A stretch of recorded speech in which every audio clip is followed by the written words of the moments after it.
Good to see you, everyone. My name is Robbie Howell. We visited East Asia pretty recently on this channel, but many of you discerning commenters noted that there was a glaring omission from my Manchurian Legacy DLC. One of the most widely requested civilizations in East Asia, and what I think is a very high contender to be added. Without further ado, I present to you the TANGUTS, which I have classified as a defensive and cavalry civilization.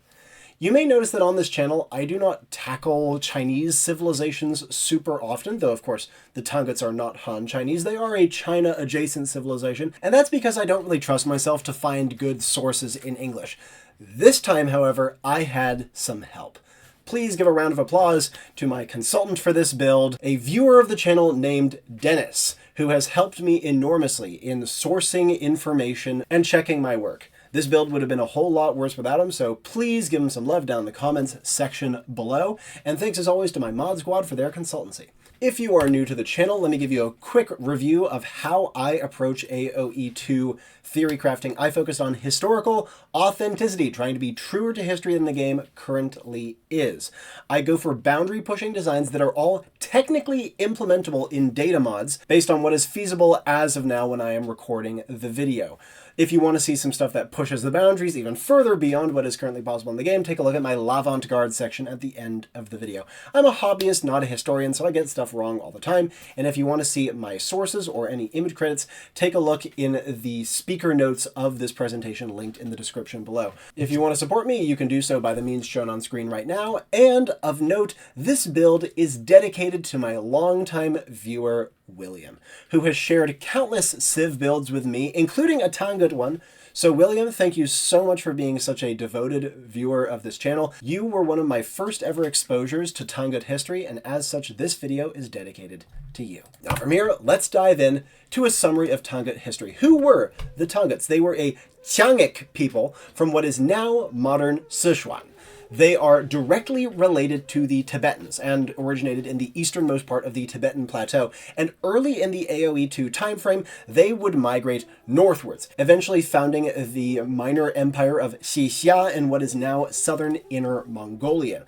The word Tangut is a Mongolian exonym, and Xia is of course Chinese. The Tanguts would have called themselves the Minyak, which would have been a much more appropriate name for this build, though I'm going for Tangut for name recognition purposes. If you take on the map right now, you can see where they originated and where they moved to. You may also notice on this map that they were next to two very powerful neighbors, and this was a trend that would repeat very often throughout Tangut medieval history. They ended up being the kingmakers of East Asia. Xixia itself was never the top dog, but they capitalized on the rivalries and moments of weakness of their many mighty neighbors to kick them while they were down and suck up to them while they were strong. They were of course heavily influenced by China, but also Tibet, where they originated from, and even Mongolia. Like many other nomadic peoples, they actively tried to sinicize to gain favor with Chinese powers, as well as to also develop their own society and innovate. But they also adopted Buddhism from Tibet and many Mongolian military tactics. Their culture, however, was almost completely wiped out, so they are quite tough to research.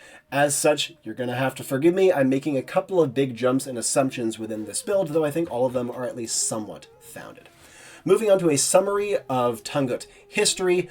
Our stage is set way at the beginning of the AoE2 timeframe in the 500s AD, with them as the allies of the Xianbei nation, Tuyuhun. I have them represented here on the map as Tatars. The Xianbei are a very important civilization that I hope to do a video on someday, but suffice to say for now that they're like a Turco-Mongolic people who fought alongside the Tanguts against the Tibetans and the Tang dynasty as a union. However, the Tang would eventually destroy the Tuyuhun, and the Tanguts were left in a really tricky position between two dangerous enemies. And so instead of fighting them both, they chose to ally with the Tang for protection against the Tibetans. This initiates their great migration north in the late 500s, both to get away from the Tibetans and also so that the Tang could use them as a buffer state against some other steppe enemies. They remained loyal-ish vassals and buffer state to the Tang for centuries thereafter, though they did maybe collaborate with some Tang enemies from time to time. For the most part, they kept their noses clean. However, when the Song replaced the Tang, things start to get complicated. The TANGUTS were initially unsure of whether or not to rebel against the incoming Song, and eventually they would split into two factions, one of which rebelled and the other stayed loyal, which led to the Song-Xia Wars of the late 900s AD. The TANGUTS were in a surprisingly good state at the beginning of these wars, being kind of the de facto leader of the five northern dynasties of China during this time, who they collaborated with for like wealth and influence. And so they were actually able to put up a really good fight against the Song. In fact, by the 1000s AD, the rebellion is going well. They have major victories, and Song attention is being redirected to their northern rivals, the Liao dynasty of Khitan fame. Go take a look at my Manchurian legacy video linked above if you want to learn some more about the Khitans. And so, like mentioned earlier, the Tangut are starting to play the Liao and the Song against each other. And this success compounds up until 1038 AD, when Xixia is officially founded, claiming a piece of the Silk Road with it and establishing its independence.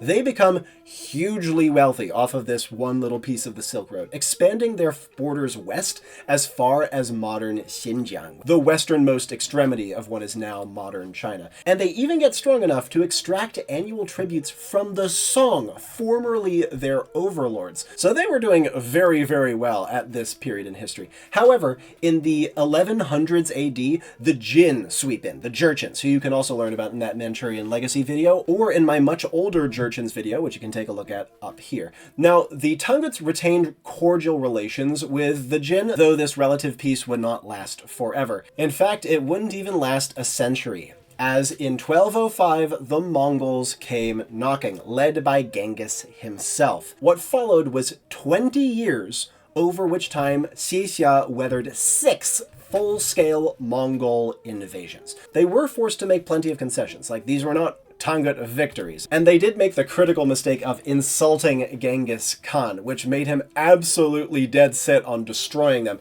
And so in 1227, just after Genghis Khan's death, they finally surrender their capital. However, the Mongol vengeance against the Tangut peoples was severe. You see, one of the concessions that they had made during one of those earlier invasions is they had promised to help the Mongols with another campaign, and they broke their promise.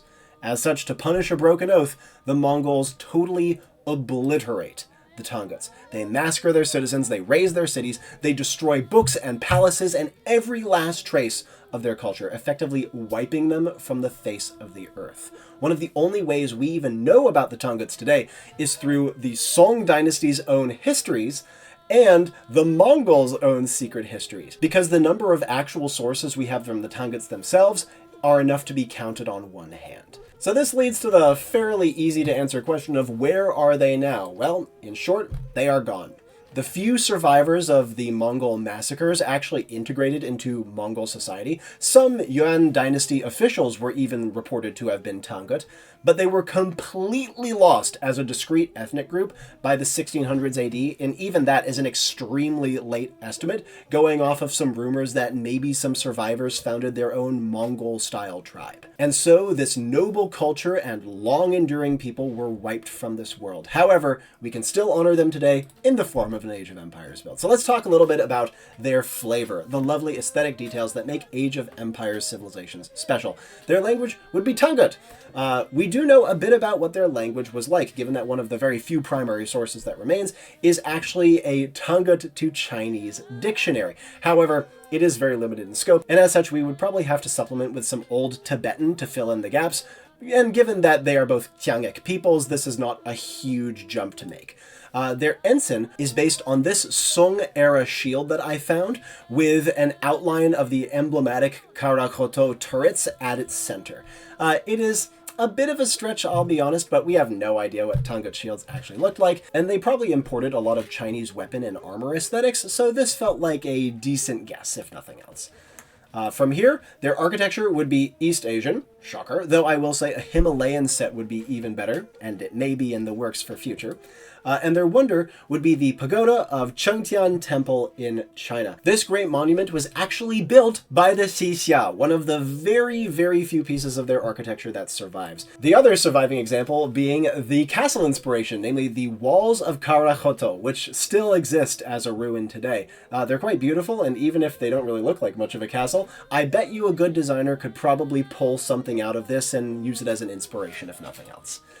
From here, we move on to their campaign, and there's actually a decent number of strong candidates for a Tangut campaign, but I chose to go with Wei Ming Yuanhao. He was the revolutionary founder of Xixia, completing their rebellion against the Song Chinese, which had actually been started by his grandfather and carried on by his father, both of whom would be pretty decent campaign protagonists themselves. But a Wei Ming Yuanhao campaign would feature not only the Song Chinese, but also the Khitan Liao dynasty, some Tibetans maybe to round out the corners, and even a Uyghur civilization, given that after he fought off the Song, some of his later feats included pushing the Xixia borders west into Uyghur territory, which could be represented by the Mongols or the Tatars or something, given that I think a Uyghur civilization is pretty far off from being added to the game, though I would love to see it. If you want to see some AI player names, you can look on screen right now, but with all that said, let us move on to major themes. If you've been watching the channel for a while, you know that whenever I do a build, I like to look at the history of a civilization holistically and try to draw some major underlying elements that I can then use as the cornerstones of their mechanical identity in-game. And for the Tanguts, the first one I want to identify is them enduring mighty adversaries. They went toe-to-toe with the Tang, the Song, the Liao, the Jin, and the Mongols, and survived all besides Genghis Khan himself. And only after death did he conquer them. Despite settling in the middle of so many powerful foes, they still managed to do quite well for themselves and became very, very wealthy for several centuries. And like I said, they held off Genghis Khan himself for 20 years. They had exceptionally well-fortified cities and exceptionally well-monitored lands, a theme I'll be getting to more later. And therefore, I knew that the Tanguts would have to be a defensive civilization that is very tough to crack, with great endurance in sieges. Second major theme, unconventional tactics. They are reported to have a highly adaptive military, adjusting their tactics to fit new enemies, of which they had many, and appropriating new technology, especially from the Chinese, but also from the Mongols. They made heavy use of raids and ambushes, taking advantage of tricky terrain and substantial information networks, meaning that they could often outflank and outmaneuver their enemies to snatch victory from the jaws of defeat. And of course, as I have mentioned, Xixia was famed for its use of diplomacy, pitting their enemies against each other or gumming up their command structures to buy itself precious weeks, months, or even years in the face of an enemy that there was no way they could have defeated in a traditional military campaign. And because of all this, I wanted my Tanguts build to have a very broad tech tree, an emphasis on tech switches, and lots of ways to surprise and mess with their opponents, including some very unconventional units, as you will see. The last major theme I wanted to touch upon were them being nomads at heart. The AoE2 timeframe sees the Tanguts going through a radical change in their lifestyle, going from a semi-nomadic steppe people in the Tibetan plateau to a settled empire right on the Silk Road. And this innate contradiction could be seen in their culture, because even after independence, they are reported to have retained some of their steppe traditions, especially horsemanship.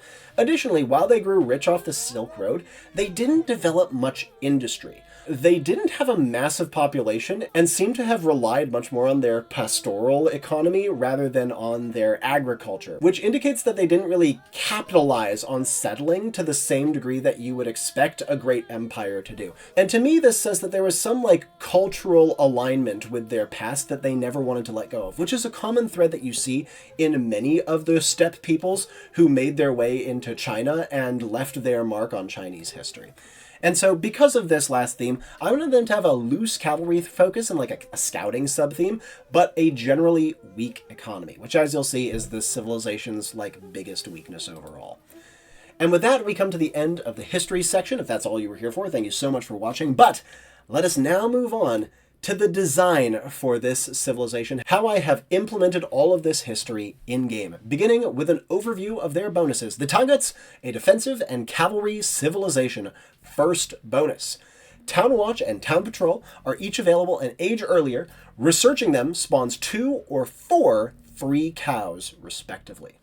This represents the early pastoral traditions of the TANGUTS, linked with the kind of internal vigilance that they maintained within their lands. Specifically, I was shown some evidence that they often hid spies among their shepherds.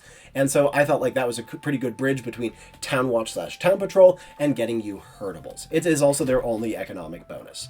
Second bonus, mounted unit technologies are researched 100% faster, representing their adaptive military, focused largely on cavalry, quickly adopting new tactics and unit types from their neighbors and enemies.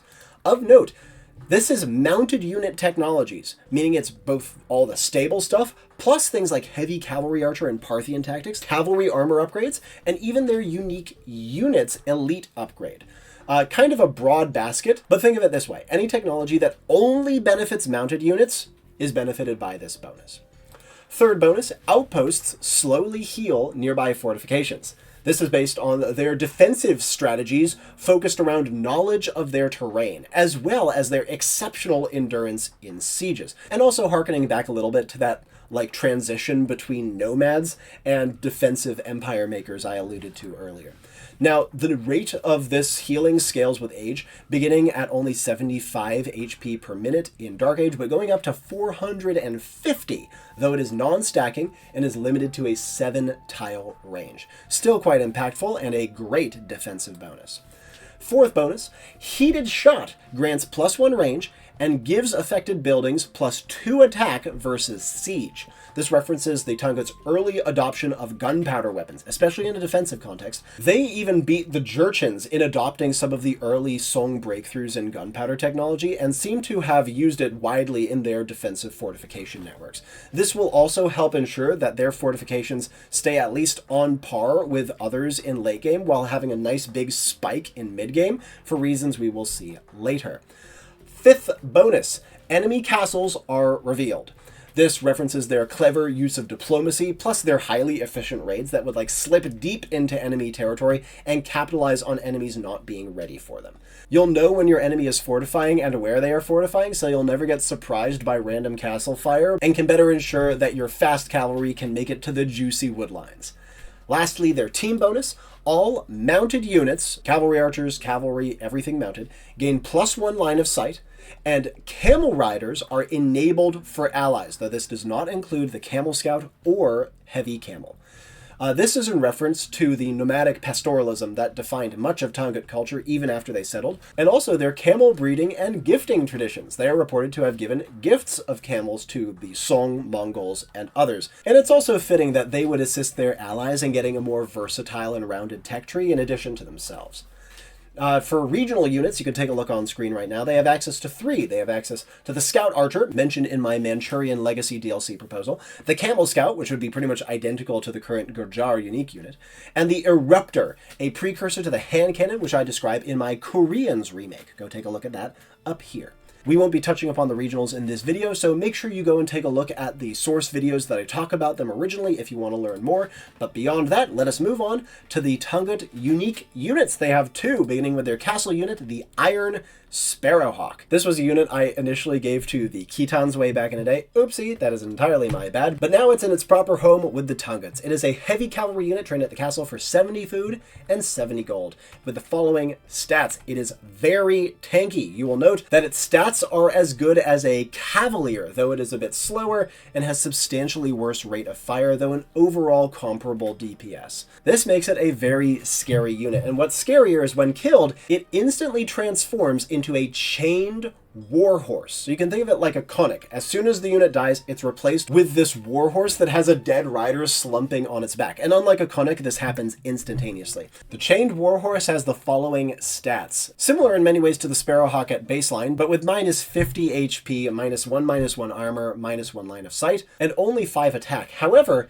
it has a suicide attack like a petard with a 0.5 blast radius, meaning that the horse crashes into someone and just keels over and dies. It also gets +10 attack versus infantry and unmounted archers, crashing into an enemy infantry line and going out in a blaze of glory after its rider dies. Moreover, the Chained Warhorse loses 300 HP per minute, meaning it will die in 15 seconds by itself, though if it's within 2 tiles of another Iron Sparrowhawk, it can live for an entire minute. But these things are on a timer, so you gotta fling them into the enemy and let them die. To compare the Iron Sparrowhawk overall to a knight, it is much tankier, it has the Suicide Horse, and it has better DPS in short fights. However, it is slower, it's harder to mass up, and it is slightly more expensive overall. So it is not a strict upgrade over a knight, even if I think most TANGUT players will want to transition to Iron Sparrowhawks as soon as they can. Now, the Iron Sparrowhawks are only briefly attested in the history of Song. They were the most elite and heavily armored soldiers that Xixia fielded. Their horses are reported to have been chained together, so if the rider died, the mount would keep on charging. Hence the Chained Warhorse and the suicide attack that I have represented here.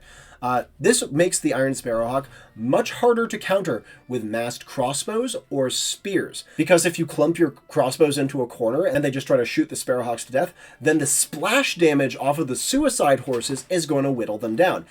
And also, even if you jump on a Sparrowhawk with a bunch of spears, as soon as it dies, the horse is going to smack them for a good amount of damage. So it's a very textured unit that's quite hard to counter, though camels will still eat them alive. The Iron Sparrowhawk upgrades to Elite in Imperial Age for 900 food and 900 gold, quite expensive, though it has a fast upgrade speed thanks to their civilization bonus. It gets reasonably substantial stat boosts, both to its rider form and its riderless form.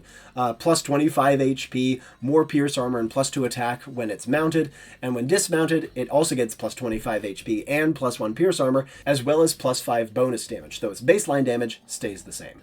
So a very powerful and scary unique unit, but that's not the only unique trick the TANGUTS have up their sleeve. They also have one of the weirdest units I have ever shown on this channel, the Bo Xi Jun, or to take a stab at the Mandarin, Bo Xi Jun. I don't know if I got that. Either way, this is a siege camel unit trained at the Siege Workshop in Castle Age. It has the following stats. Reasonably fast with okay HP and an onager-like attack. Lower range, lower damage, much lower damage frankly, and lower blast radius, but higher rate of fire. Though I should note that unlike a mangonel, it does have an attack delay on its attack. Its attack functions exactly like a mangonel, throwing a barrage of projectiles, only 2 additional ones in this case, and of course it's a lot weaker. And the Bo Xi Jun takes both anti-siege and anti-camel bonus damage. However, as you can see, having a microable mangonel that's very, very fast could be a tremendous pain in the ass. The Bo Xi Jun is one of the weirdest parts of TANGUT history. The references to camel-mounted catapults in the history of Song. It's completely unclear how these actually worked, like how they got a little catapult onto a camel. It's hypothesized that maybe it worked like the light camel-mounted cannons seen in the 18th century and onwards in Central Asia. And some people attest that it might have been a slinger rather than a catapult, and the word catapult was used to refer to a sling. I have no idea, but the idea of a catapult mounted on a camel is too fun and cool not to include in game, especially because it seems plausible that this was actually the way it was used. It was just too cool for me not to include it. The Bo Xi Jun benefits from bloodlines, husbandry, and cavalry armor technologies, in addition to siege engineers, though the TANGUTS do not have that. Meaning that this thing can get fast, and also shockingly tanky. Though it will die harder to archers, it is able to endure melee attacks far, far better than other siege weapons, making it shockingly annoying to chase down and deal with. I think it will usually be a meme, but it is a legitimate answer to early siege pressure, like an early mangonel or a ram, and it also kind of deals with archers, and even better, can snipe trebuchets and bombards if you have them grouped up. So even though I think it's largely a meme, I think it might have some legitimate use cases. I should note, though, it does not have an Imperial Age upgrade. What you see in Castle Age is what you get. I think if they had an Imperial upgrade, they might actually be too good. So I want to keep them nice and toned down, because hit and run siege seems pretty strong to me on its face. Anyways, a bizarre unit. I hope you've enjoyed learning about this one, because this was a delight for me to learn about when I was diving into TANGUT history. Next, unique technologies. The TANGUTS Castle Age unique technology is Bubazi, or Bubazi. I'm not sure about the intonations. It gives swordsmen an ability called Forced March, as well as +4 attack versus spearmen. It costs 400 food, 250 gold, and the Forced March special ability is found on the unit card, kind of like a Rotha's weapon switch, and while active, it gives the unit plus 33% speed, but minus 33% attack, and minus 10 HP per minute, like negative regeneration, representing them being pushed to their limits as they're charged across the map.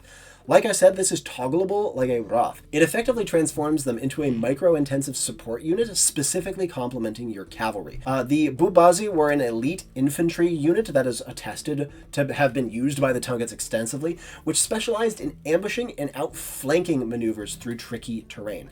I'm trying to capture that with the Forced March ability, as well as lightly represent the TANGUT renown as weaponsmiths. They were famed for creating good swords, so something that benefits specifically the sword line felt relatively appropriate to me. Moving on to their Imperial Age technology, we have Pearl in the Palm.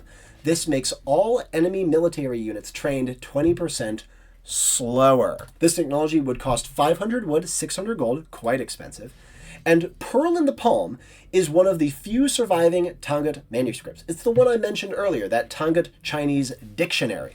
And I am using it here to broadly represent the diplomatic campaigns that the Xia used to keep themselves safe and prosperous despite their many powerful nearby rivals. In their wars against the Song, the TANGUTS were able to capitalize on the Song's sluggish bureaucracy, making it a lot harder for them to react to TANGUT maneuvers and to muster armies in time to deal with their raids and incursions.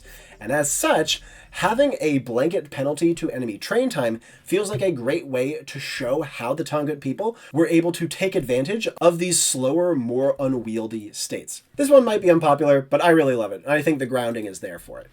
Let's move on now to the tech tree grades, reviewing what the TANGUTS have to work with, beginning with their infantry. It's a B+. They miss halberdiers and arson, but they have Bubazi, and that's pretty good overall. Next, their archers. It is a B. They have 2 regional archers available, the Scout Archer and the Eruptor, and their Heavy Cavalry Archer and Parthian Tactics technologies are both sped up substantially. However, they miss Hand Cannoneer, Arbalister, and most importantly, Bracer. And missing Bracer means this civilization is never getting higher than a B for their archers. I should also note that they do start the game with a Scout Archer rather than a Scout Cavalry unit to complement several other steppe peoples that I've given this unit to. Next, their cavalry. It is an A. They not only have their stable technologies all sped up, but they also have their cavalry armor upgrades sped up, and their unique units upgrade sped up. The only cavalry technology they miss is Paladin. And they also have the Camel Scout, plus giving camel riders to their allies. It's a really interesting tech tree that doesn't have amazing unit quality, but has a ton of variety, and you can get to that variety very, very quickly thanks to their tech speed bonus. Their Castle Reveal bonus also kind of helps with cavalry for raiding, but that's kind of tangential. Overall, an A. Next, Siege, it's a B+. They miss Siege Engineers, Siege Onager, and Siege Ram, which does hurt, but they do have both Bombard Cannons and the Bo Si Juan, which is, like I said, it's mostly a meme. I actually think it might be genuinely helpful in some circumstances. And if nothing else, Bombard Cannons are really nice. You might think, how the hell did they have cannons? They got wiped off the map in the 1200s. They actually used some of the earliest cannons known to mankind, imported directly from the Song. Like I said, they made great use of gunpowder. And because of that, B+ feels fair.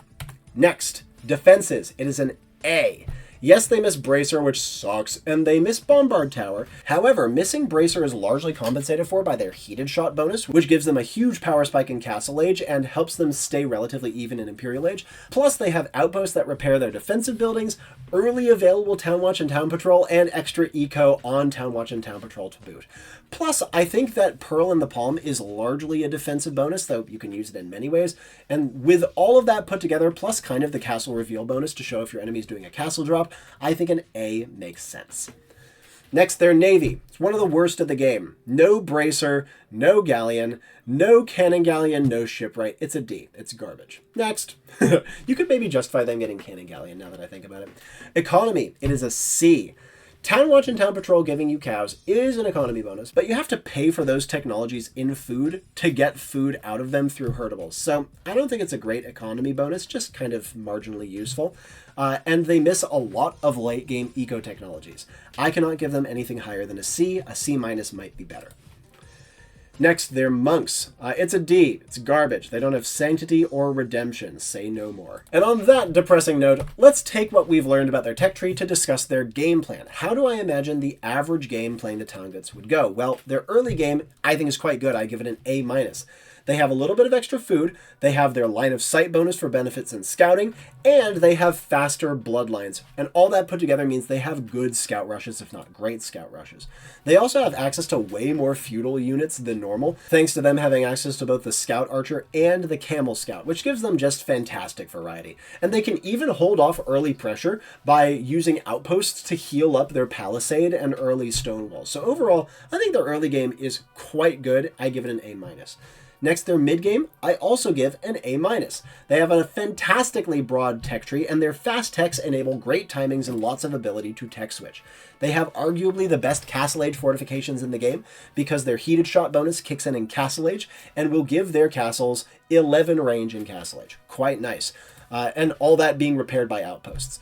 Plus, their core swordsman plus cavalry comp comes online. And if you thought the Iron Sparrowhawk looked scary, imagine that with a bunch of sprinting longswordsmen at its side to deal with enemy spears. A very tough combo to beat.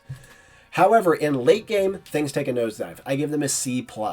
Their economy is worse than generic, and they are quite gold hungry, with kind of suboptimal trash units. No bracer really hurts their late game army comp. Because their other units are totally serviceable, right? But they're far from exceptional, and they don't have consistent means to deal range damage, unless you want to mass up Bosijun, I suppose. They are still hard to crack defensively, but it's far from impossible, and especially once your opponent starts to outmass you, their individual unit quality is going to be much higher than yours. So you just need to make sure they can't outmass you. Counterpunching with cavalry after weathering major attacks, and relying on Pearl in the palm to hobble their production. More broadly, the TANGUT economy is really what holds this civilization back more than anything else. Even early game, its economy is barely above average. They're also very reliant on timing attacks and catching your opponent off guard. They have a lot of funky, unusual options, which I think will make them a very fun civilization to play and a perfect candidate for masterpieces. They also have, I think, one of the best forward castles in the game, if you like that strategy, and their prime opportunity to win will be in the mid-game, since, like I said, their post-imperial unit quality will be generally lower than many other civilizations. Their strength comes in their timing, so you need to capitalize upon those. And with that, we come to the end of the design section. Before we finish the presentation, let's round off with some loose threads, starting with uncertainties. I have a bunch of uncertainties about this build. For one, the mounted unit technologies bonus maybe being a bit counterintuitive. Nothing currently in the game applies to such an unusual subset of techs across multiple buildings, but I think it's reasonably intuitive. And the main reason I didn't have it apply to only stable technologies is I thought it would be way too weak. Plus, I thought it added more to their theme and flavor of being versatile and able to quickly transition their technologies. Another uncertainty is that a defensive civ without bracer is pretty suspect. I'm hoping the heated shot bonus compensates sufficiently in post-Imperial Age while giving them a nice power spike. Yet another uncertainty is that outpost healing could be quite oppressive. I had a build for the Telugus back in the day, go take a look at that up here, that has a similar bonus that viewers deemed much too powerful. However, that was based on monks being able to heal buildings, meaning that it could stack, and the base rate was also higher than the outpost bonus I have here. So I'm fairly confident that this outpost bonus will be fair without being too gross and still being impactful. I know that repairing buildings for free is scary because it's functionally giving you free stone, but this comes nowhere near to out-healing a trebuchet, for example, so you will still need to repair normally as well as using outposts. And like I said, they do not stack. Another major uncertainty is the forced march ability. I think it's really cool, and I love to have something like this in the game, but it's pretty micro-intensive, and if you forgot to turn it off, you could just kill your own guys, and that's pretty punishing. But I love the effect. It could be such a cool addition to other units and open up design space down the line.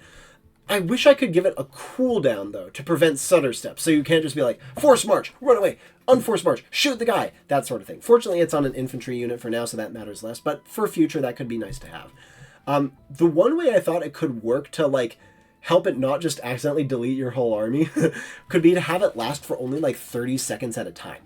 I don't know if that's actually implementable, but that could be a way to ensure like you don't forget to turn it off and then you come back and all your champs are dead.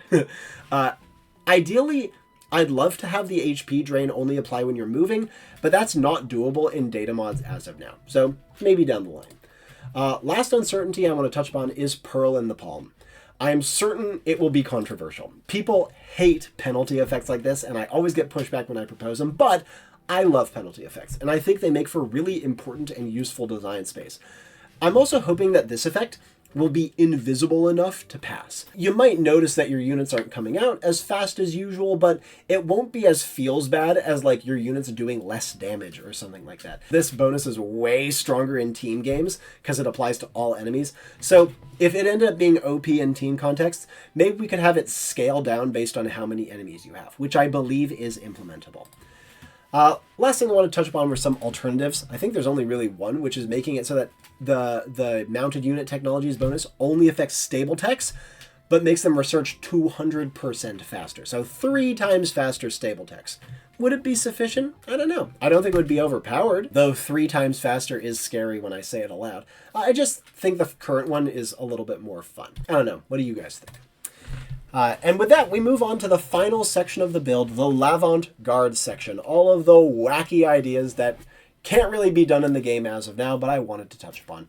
For example, yet another unique unit could actually be the Bubazi itself, a unit rather than technology, but I would want it to be an infantry unit that can walk through forests or over cliffs, and that's not doable right now. Beyond that, though, I actually had a bunch of cool tabled mechanics for this build, like units moving faster on slopes, which isn't doable, or your castles being able to taunt certain units to attack them, or maybe like when an enemy attacks a castle, they have to keep attacking it for a little while, in reference to a TANGUTS minister that famously was the one to insult Genghis Khan and make him swear to destroy Xia. I thought that would be such a cool reference, but completely unfeasible as of now, maybe for future though. But with that, we come to the end of this TANGUT build. Thank you so much for watching. Before we sign off, let us take a look at the Likeliometer. In my opinion, how likely is it that we will see the TANGUTS being added to Age of Empires 2, maybe looking a little something like this build? And on the Likeliometer today, we have a 9 out of 10. I think that the TANGUTS are one of the more likely civilizations in the game, probably a top 5, and that is going purely off of how much I have been requested to add them. They also combo nicely with civilizations like the Jurchens and the Khitans, to the degree where many people have proposed adding all of them in the same DLC. I personally don't like that because the TANGUTS originate from the Tibetan Plateau rather than the Manchuria area, and as such, I think it would be better to add them alongside the Tibetans rather than the northern Tungusic peoples, but that's just what I think. Now I'd love to hear what you guys think. How did you like the build, and what would you do differently in your own designs? I know I had some controversial stuff here, but do you think at the very least I did a decent job of making a plausible attempt at historical authenticity, based on what little sources we have? And lastly, what do you want to see me tackle going forward on this channel? But until then, my name is Robbie Howell, and ciao for now.